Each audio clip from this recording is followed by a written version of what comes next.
కలిసాను. నాకు తెలిసి నాకు చెప్పలేదు.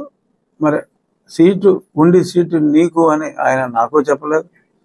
ఉండి సీటు నీకు లేదు అని రామరాజు గారికి చెప్పలే. నాకు తెలిసినంత నాకైతే ఖచ్చితంగా నేను చెప్పగలను. రామరాజు గారు కూడా చెప్పారు, వీడియోలో చూసా. రామరాజు గారు కూడా ఈ సీట్ నాదే, అనవసరంగా మీరు గొడవ చేస్తున్నారని చెప్పి ఆయన తీసుకొచ్చిన వాళ్ళని ఆయనే ఓదార్చాడు అక్కడ. సో మరి ఆయన చెప్పింది నిజమని నమ్మాలి, ఎందుకంటే ఆ జనం తీసుకొచ్చింది ఆయనే. బట్ అని చెప్పారు. సో కాదని అనుకోవాలి.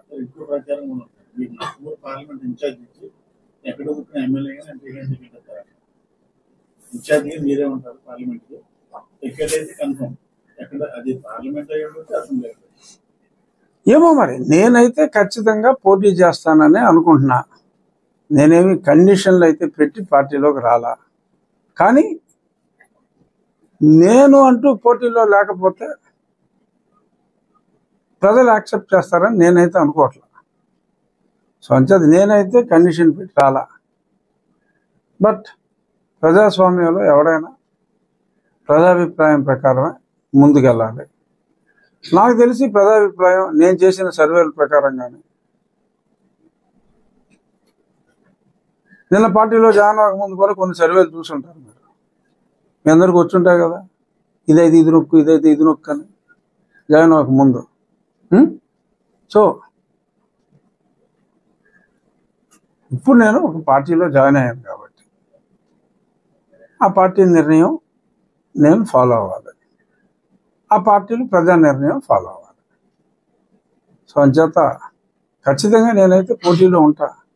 ఎక్కడి నుంచి, నర్సాపురం నుంచా, అనంతపురం నుంచా, శ్రీకాకుళం నుంచా అంటే ఆ మూల ఈ మూల అని చెప్పా. మళ్ళీ దీనికి విపరీత అర్థం తీయొద్దు. సో అధ్యత నేనైతే పోటీలో ఉంటా, అందులో ఏమీ అనుమానం అయితే లేదు. పార్టీ ఎక్కడి నుంచి పోటీ చేయమంటే అక్కడి నుంచి పోటీ చేస్తా. ఎమ్మెల్యేయా ఎంపీ అనేది ఆయన చంద్రబాబు నాయుడు గారు డిసైడ్ చేయాలి, లేకపోతే ఈ లోపు కాలక్షేపంగా మీరైనా డిసైడ్ చేయాలి.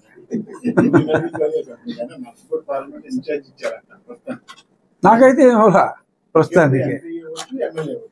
అసలు ఇన్ఛార్జ్ ఇవ్వటం అంటే నేనే ఎంపీని. ఇంకా జూన్ 4 దాకా నేనే ఎంపీని, నన్ను పీకే వాడు ఎవరు లేడు.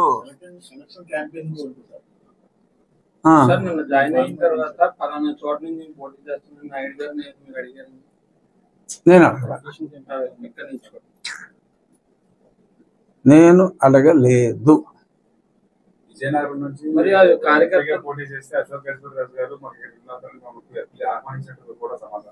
విజయనగరం నుంచి నేను పేర్లు చెప్పను కానీ ఆల్మోస్ట్ అక్కడ ఉన్న వాళ్ళని అందరూ ఆహ్వానించారు.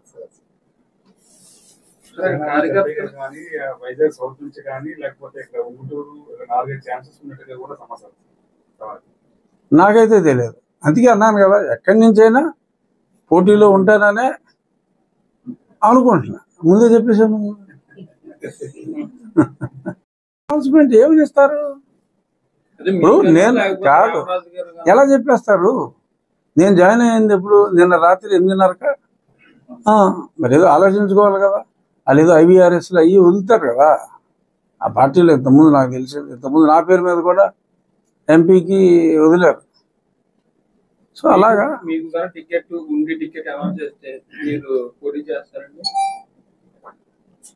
పార్టీ ఎక్కడ పోటీ చేయమంటే అక్కడ పోటీ చేస్తానని 3 నిమిషాల క్రితం చెప్పాను కదా. మళ్ళీ నువ్వు అడిగిన ప్రశ్నకు వేరేగా సమాధానం చెప్పగలనా? ఇప్పుడే అడిగితే అంతేనా?